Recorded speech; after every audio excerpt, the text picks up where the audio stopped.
që na erdhe sot në linjë. Zoti ta bëf mbarë mirë. Faleminderit, Allah shpërblet dhe juve. Assalamu alaikum wa rahmetullahi wa barakatuh. Të nderuar vëllezër dhe motra që jemi duke më ndjekur në këto momente, e falenderojmë Allahun e madhëruar që na mundsoi të jemi të gjithë bashkë në këto momente dhe njëkohësisht që na mundsoi që ne të jemi pjesëtar dhe të jemi aktiv në çështën e besimit, jo vetëm thjesht duke besuar se ka Zot, por duke thënë shahadet e duke e aplikuar dhe duke zbatuar shahadetin. Pra, duke u falur, duke kryer 5 vaktet e duke bërë me sa kim mundësi ato që Allahu i madhëruar dhe profeti na ka mësuar nëpërmjet Kuranit dhe traditës profetike. Unë jam i përkas një brezi i cili ka lindur në 1967, pra pikërisht në atë vit me të vërtet shumë të vështirë, kur feja u ndalua, domethënë, asikohe, dhe një pjesë e juja e dini shumë mirë, domethënë, që çfarë ka ndodhur në ato vite. Shumë hoxhallar përfunduan në përburgje, njerëzit përfunduan në përburgje pse thoshin ka Zot, apo pse ose në fundit pse thoshin edhe nuk kam pazar, patate. Kjo është me të vërtetë ka qenë një tragjedi e jashtëzakonshme për popullin shqiptar në ato vite. Mirë po, unë ndërkohë, pra sot, me që ishte dhe data 18 janar, kur pikërisht 30 vite më parë, me një ceremoni të jashtëzakonshme, kur them të jashtëzakonshme, e kam qenë aty dhe kam përjetuar edhe vetë. Pra, kam qenë pikërisht brenda xhamisë në atë moment, ne nuk dinim se çfarë ishte namazi si kohë, pra. Nuk është se jemi siç jemi sot, që jemi shumë vetëdijshëm se çfarë do të thotë namazi, çfarë do të thotë shahadeta. Në atë kohë vetëm e dishim shahadetin, dishim që diçka duhet të falim, do të bëjmë, po se si e se qysh, domethënë pjesa e madhe e popullit ton nuk e dinte. Mirë po, në këtë ditë, pra të nderuar vëllezër, unë do t'i përmend pak edhe me emra, pra ato që u bën sebepçit e asaj dite, pra. Për vetë faktin se një pjesë e madhe e tyre sot tashmë nuk janë në këtë botë, ja kanë dorëzuar shpirtin në Allahut dhe i kanë hyrë rrugës së amshimit duke shpresuar që Allahu t'i ketë mëshiruar të gjithë ata. Dhe flas tu për Fadil Subashin, që ka qenë ish medresit, Xhavit dhe Ilyas Ali Mehmetin, Ramazan Rushekun, Ibrahim Ballën, Mehmet Sinellën, po ashtu du me kujtu këtu edhe profesor Agim Bardhin dhe një grup të tjetër, fjala vjen doktor Shefqet Ndroqin, doktor Qasim Bakallin, pra Haxhi Muharrem Dashin, Bardhyl Ficon, po edhe po edhe Salit Ivarin, Kujdim Gjinishin, Xhemal Ballën e shumë të tjerë, pra që në atë ditë në atë ditë, po themi, të para të vitit të largët 1991, u mblodhën dhe bën përgatitjet e nevojshme për të rihapur dhe një xhami dhe për të rifilluar nga thirrja e ezanit dhe një herë. Du të kujtoj këtu, janë 2 veta që kanë thirrë ezanin atë ditë, me sa kam informacion, është Fadil Subashi, pra Rahmet Pas, dhe Ramazan Peti, janë të 2 figurat njohura në komuniteti jon, pra i Tiranës dhe i mbarë Shqipërisë, pra për punën e mirë që kanë bërë, ose për atë që e mbajtën fen deri në ato momente. Siç po e shihni, unë po ju tregoj kopertinën e revistës Kibla, e cila pikërisht përkujton këtë muaj, pra muajin janar, është një numër i kaluar në fakt, është i vitit kaluar, por unë jo pa qëllim e tregova që të krijojmë një ide të asaj, të fillojmë të krijojmë një ide të asaj se çfarë ka ndodhur në atë ditë. Po të shifet është një fotografi që qarkullon shumë dhe është marrë nga ana e Pallatit të Kulturës që e njohim neve dhe është marrë nga lart. Në atë fotografi vërehen disa autobusa aty. Ato autobusa aty janë në vend qëllimshëm. Masat si janë vend qëllimshëm, sipas asaj që na ka treguar profesor Hakim Bardhi, që është një nga organizatorët aty pra të asaj dite, duken edhe në majën e Minarës, pra nga fotot janë të fotografit profesionist Hysén Gostivarit, të cilin e falenderojmë shumë sepse na ka lënë nëpërmjet fotove na ka lënë një trashëgimi shumë të mirë. Po të shifen këto foto, pra shihet që sheshi është plot me njerëz dhe janë disa autobusë që qëndrojnë aty. Kryetari i komitetit ekzekutiv apo i përgjigjet kryetarit të bashkisë me titujt e sotme, me gradat e sotme, Llami Gekprifti, një nga figurat e larta të nomenklaturës së kuqe komuniste, i kishte vendosur, kishte urdhëruar me qëllim që të vendoseshin këto autobus aty. Për të vetmin arsye ju kishte dhënë urdhër pra që këta, pra shoferët e autobusave, t'i binin burive dhe të mos e lejonin një zhvillim normal pra të kësaj ceremonie të jashtëzakonshme që po zhvillohej në ato momente. Mirë po, populli në ato momente ishte me të vërtet shumë i etur për liri, shumë i etur për fen, dhe njëkohësisht me donte patjetër që kjo ceremoni të zhvillohej normalisht, dhe një nga ata që kanë ndihmuar në ato momente është një zotëni që quhet Galip Kallajxhiu, dhe i cili së bashku me profesor, siç na tregon profesor Hakim Bardhi, kanë shkuar dhe kanë kontaktuar me Bahri Jakovikun, që ishte edhe kryetari i sindikatës së shoferëve. Dhe kanë biseduar duke ju treguar se më saktë ju ka treguar edhe ai që çfarë urdhrash kanë marrë, por kanë refuzuar pra shoferët t'i bien borive dhe nuk ka pasur ndonjë shqetësim pra deri në ato momente. Unë vetë kam qenë për rreth një orë e pak kam qenë aty brenda në xhami, ka qenë me të vërtet një emocion i jashtëzakonshëm, njerëz që donin të hynin patjetër, me këmbgulje donin që të ishin të pranishëm aty brenda, njerëz pafund që dëshiron ty, nuk ishte po themi, nuk i përmbaje dot. Ishte shumë e vështirë të përmbaje njerëz në ato momente. Ishte pothuajse një mision i pamundur, po të përmendim në një term të soshëm, mirë po njerëzit hynin dhe dilnin, dhe njëkohësisht në një moment një person me berret, një berret zezë në kokë, unë e mbaj shumë mirë, dhe me mjekër, me një veshur me një pardesy të errët, del aty për jashtë dhe filloi t'ju fol njerëzve diçka, pra duke ju predikuar diçka, nuk e mbaj mend si emra, nuk e njoh atë person. Mirë po njerëzit ju mlodhen të gjithë dhe e kanë marrë në krah nga entuziazmi i rifillimit pra të ceremonive fetare. Ndërkohë, brenda në xhami, Ibrahim Balla dhe disa të tjerë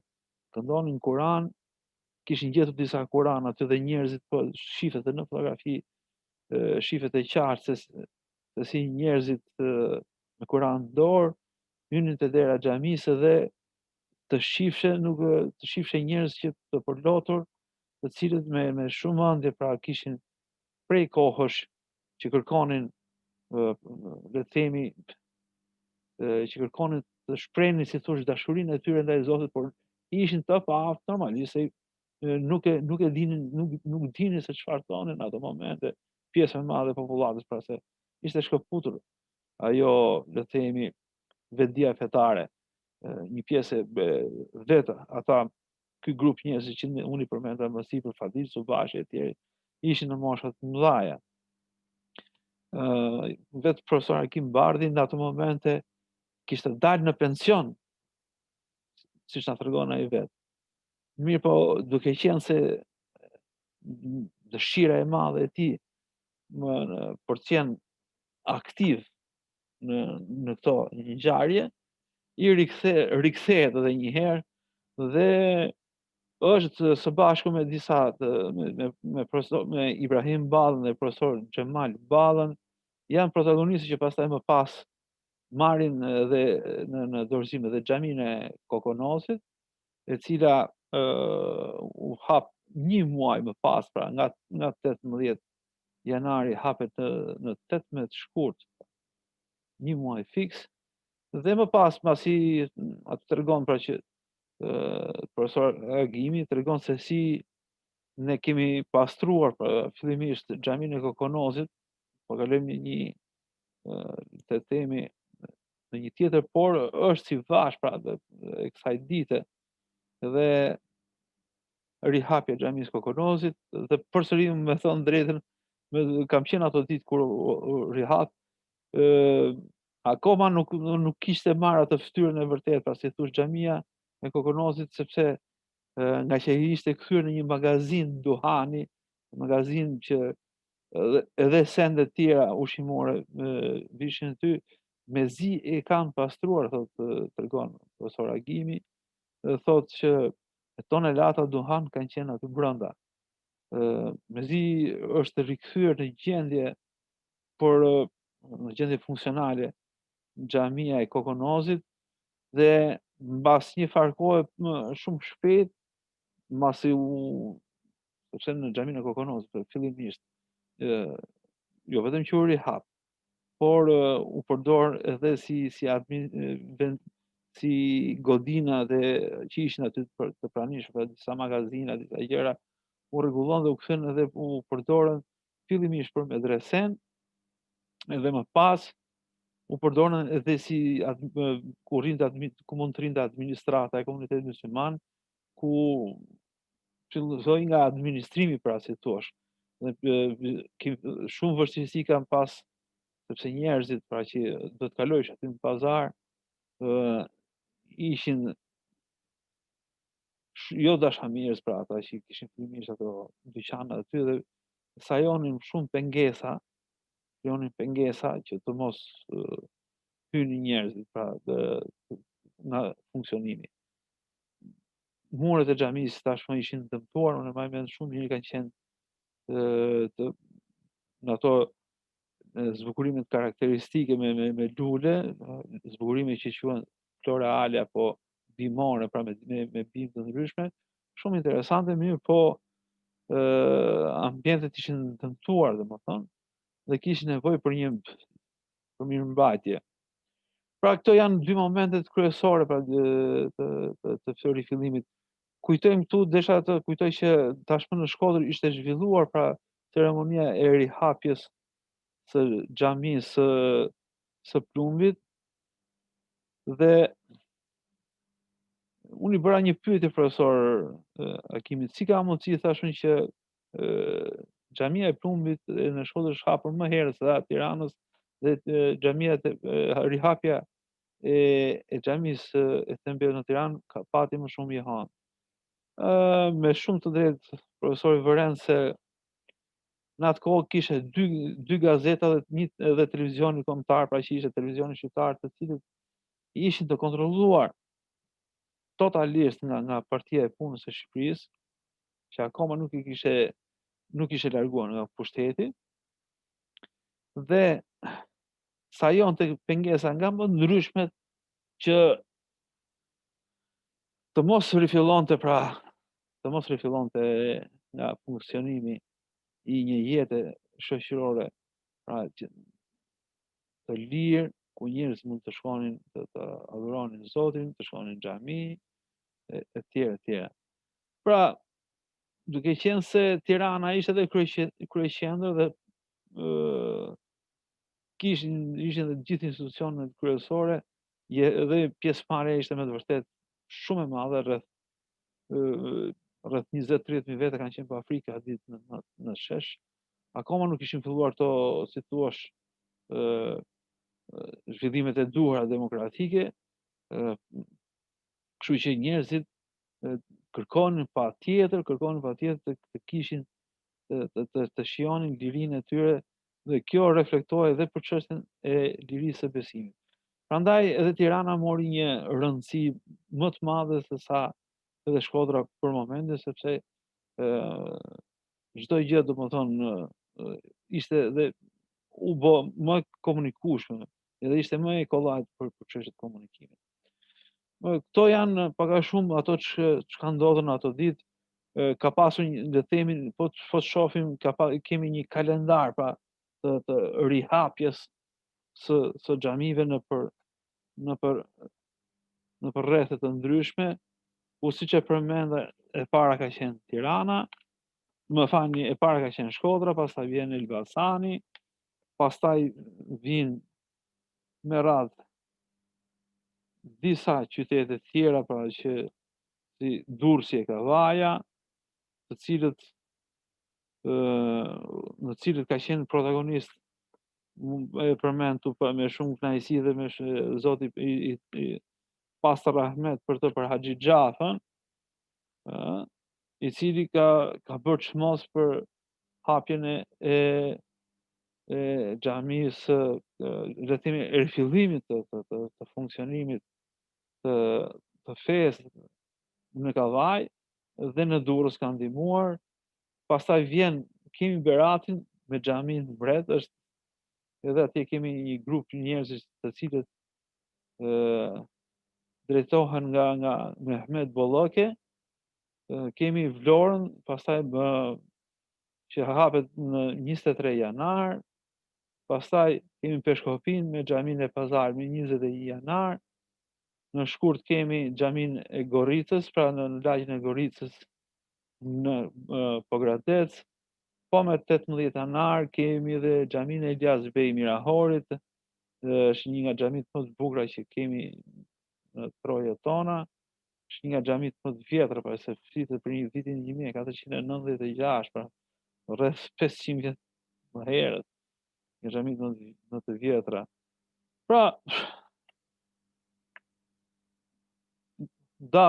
kjo datë 18 janari, pra është një datë me të vërtet e jashtëzakonshme për Tiranën, për fenë, për rigjallërimin e fesë. Rihapja e kësaj xhamie, vërtet ceremonia ishte modeste, por ishte përjetimet që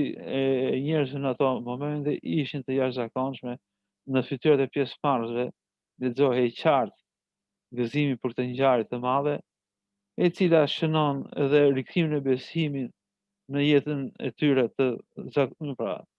pashin diktaturë të shfrenuar dhe një regjimi të ashpër komunist, i cili u përpoq me të gjitha mënyrat që ta shërënjos fenë dhe besimin, por që kurrë nuk ja doli mban. Për atë në atë xhuma, pra në atë premte janari, ishte me të vërtetë një ditë e jashtëzakonshme për të gjithë shqiptarët. Kujtoj Hafiz Savir Koçin, i cili kishte marrë pjesë ndërkaq kishte drejtuar ceremoninë e xhumas të rihapjes në të fesë islame, pra të ringjalljes dhe të rigjallërimit të fesë islame në Shkodër, i cili përmendte gjithmonë një fjali. Është me të vërtetë një fjali shumë emocionuese. Allahu do ta çojë fenë derisa të shkojë në fije të perë, por nuk do ta akpusi. Dhe gjithmonë ai le themi me të vërtetë që nuk e kputi, sepse feja u ruajt në zemrat e këtyre njerëzve, të gjithë njerëzve pra që kishin besim në Zot, të gjithë atyre muslimanëve që besonin në Zotin një, por sidomos urohet edhe në zemrat e këtij grupi të parë, pra që u përpoqën për rigjallërimin e fesë pra mas 90-s. Unë po i përmend edhe një herë thjesht për t'ju lëshu nga një rahmet pra këtyre njerëzve janë vëllezërit Xhavit e Ilyas Ali Mehmeti, Ramazan Rusheku, Ibrahim Balla, Mehmet Sinella, Fadil Subashi, doktor Shefqet Ndroqi dhe shumë të tjerë pra që ndoshta mund mos i përmend, por janë inshallah Allahu i fut në rahmetin e vet të gjithë pa përjashtim, qoftë ato që kanë kalu në jetën e amshushme, por edhe qoftë edhe neve pra që shpresojmë që një ditë të jemi së bashku me ta dhe me në shoqëri më të mirë pra, se çfarë që jemi sot në shoqëri me profetët dhe në shoqëri me inshallah me profetin ton të dashur Muhammedin sallallahu alaihi wasallam. Pra, të nderuar vëllezër dhe motra, kjo ishte pak a shumë ajo çka desha të përmbledhja në këto momente. Ngjarjet e rrodhen njëra mas tjetrës më pas. Pa diskutim qytetet një nga një dhe njerëz të cilët që deri dje kishin heshtur nga frika e atij regjimi, ju drejtuan xhamive dhe i rivun në funksion duke sjell në jetë edhe një herë zyrtarisht, pra haptas dhe pa frikë tashmë, ushtrimin e fesë islame në publik. Pra, dua të kujtoj këtu se qytetet kryesore të vendit me vështirësi, kanë pasur vështirësi gjatë të gjithë atyre 50 vjet regjimit diktatorial, po ashtu në gjithë cepat e Shqipërisë ka pas probleme, mirë po në fshatrat periferike apo në fshatrat e veriore apo shumë që ishin larg qyteteve, feja u ruajt në disa mënyra dhe ishin pikërisht ta njerëz që mund të përmendim Qamil Azizin që është akoma i gjallë, është në një nga vaiz në xhamin mbret të Elbasanit, i cili i ruajtën me aq sa mundën, pra qoftë librat dhe pa diskutim dashurinë për Allahun, as që diskutohet, por ndihmuan me një herë qysh momentet e para, pra që çdo gjë të rifillonte normalisht nga funksionimi. Kupton? Dhe kjo është një mrekulli pra që ndodhi më pas, ku drejt xhamive ashtu le të themi u rikthyen dhe një herë të gjithë njerëzit pa përjashtim. Desha të kujtoj sidomos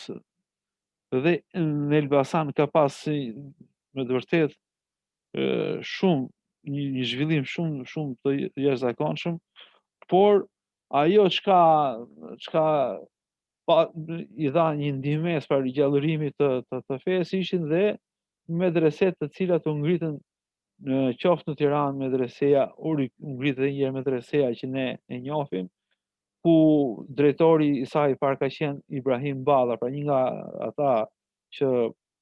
e rihapën xhaminë e Tembel dhe kryen ceremonitë e para aty. Më pas vjen profesor Xhemal Balla, pastaj vjen Agron Baba Musa dhe disa të tjerë që janë të vonshëm, por këto janë të parët në Tiranë.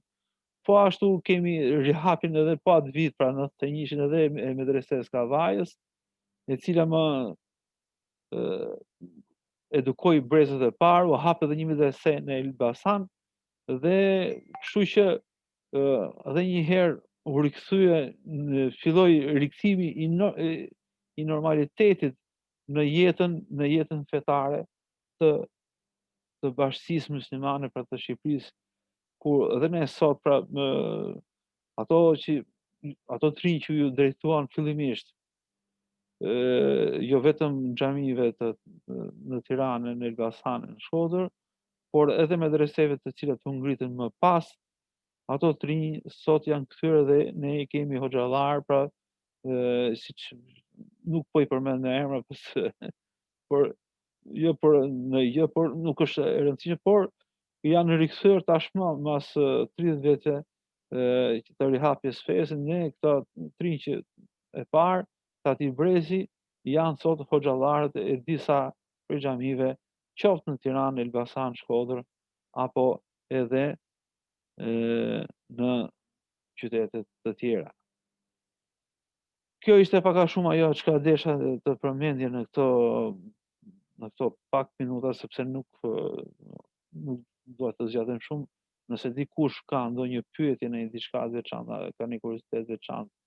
që do të di, ndoshta po mund ta bëj pyetjen dhe ta përcjellim nëpërmjet chatit pra të kësaj dhomës tonë, mund të shkruaj. Dhe nëse ka ndonjë diçka për të thënë, mundet ta bëjmë le të themi ta kthejmë në bashkë bisedim dhe jo thjesht në një bisedë. Po.